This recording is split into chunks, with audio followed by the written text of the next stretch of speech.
Farmer Falgu goes kite flying. Kite,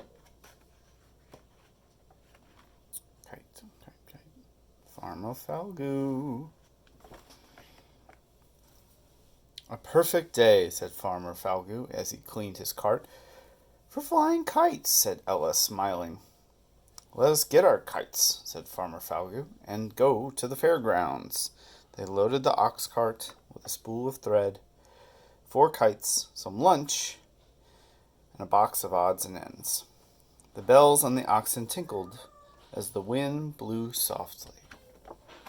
Suddenly, whoosh! Papa, cried Ilya, catch my kite.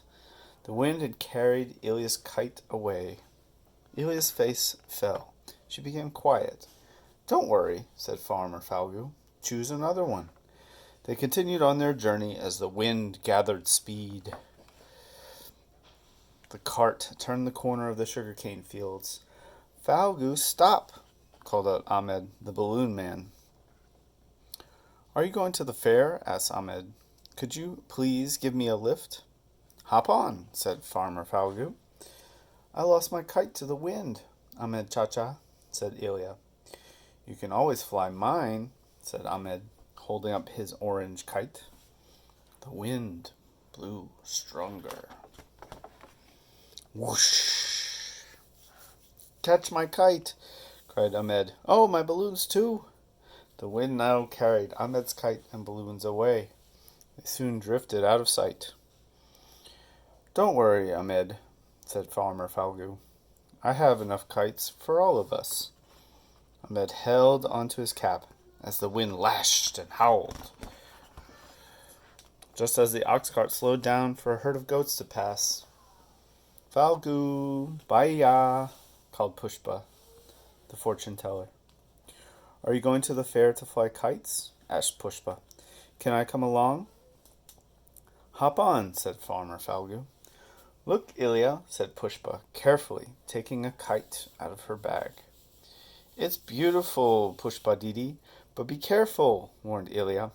The wind stole our kites. The ox cart rattled as the wind grew fierce. Whoosh! Catch my kite, shouted Pushpa. Catch my kite, repeated her parrot. Catch my kite. But the wind had snatched Pushpa's kite and flung it far into the clouds. Don't worry, Pushpa Didi, said Ilya. We can spare you a kite, can't we, Papa? Farmer Falgu nodded.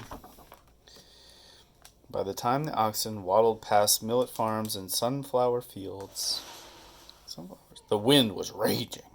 At the fairgrounds, people were struggling to hold on to their kites. Whoa. The bells and the oxen clanged. The parrot screeched. Ilya clutched her scarf. Ahmed held on to his cap. Pushpa tightened her sari around herself. Farmer Falgu parked the ox cart and opened his bag. The wind whipped at his clothes. Oh no, cried Ilya as Farmer Falgu pulled out the remaining kites. The kites were scrunched, torn, and tattered. There wasn't a single good kite left for them to fly. Oh no, oh no. Hi, Daya, mumbled Ahmed. Oi, ma, said Pushpa and sighed. Oi, ma, echoed the parrot. What are we going to do, Papa? Cried Ilya. Don't worry, said Farmer Falgu. Get the broomstick, Ilya. Ahmed, get the box from the cart. Pushpa, find me a pair of scissors. Farmer Falgu then pulled the spool of thread from his bag. We need a large, colorful piece of cloth, he said, looking around. But we didn't bring any cloth, Papa, said Ilya. Aha, said Farmer Falgu, unfurling his turban. Pushpa, he called, cut this into triangles. Ilya, give me the sticks from the broom. Ilya pulled out the sticks from the broom. Farmer Falgu tied them tightly together with the thread. Ahmed helped Farmer Falgu drape the cloth over the frames and knot them together. All we need now are tails for the kite, said Ilya, handing him the ribbons from her hair. Perfect, said Farmer Falgu. Hold this carefully, said Farmer Falgu, handing the spool of thread to Ilya. As he let go of the kite Ilya tugged at the thread. Whoosh! The kite rose majestically into the sky. "It's 4 kites in one!" shouted Ilya. "One for each of us," said Farmer Falco, smiling at Ahmed and Pushpa. Everyone cheered and clapped as the kite soared.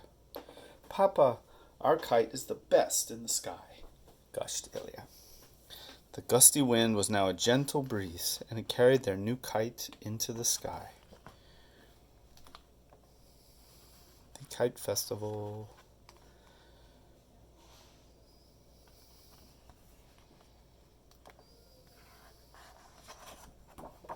And that's Farmer Falco Goes Kite Flying.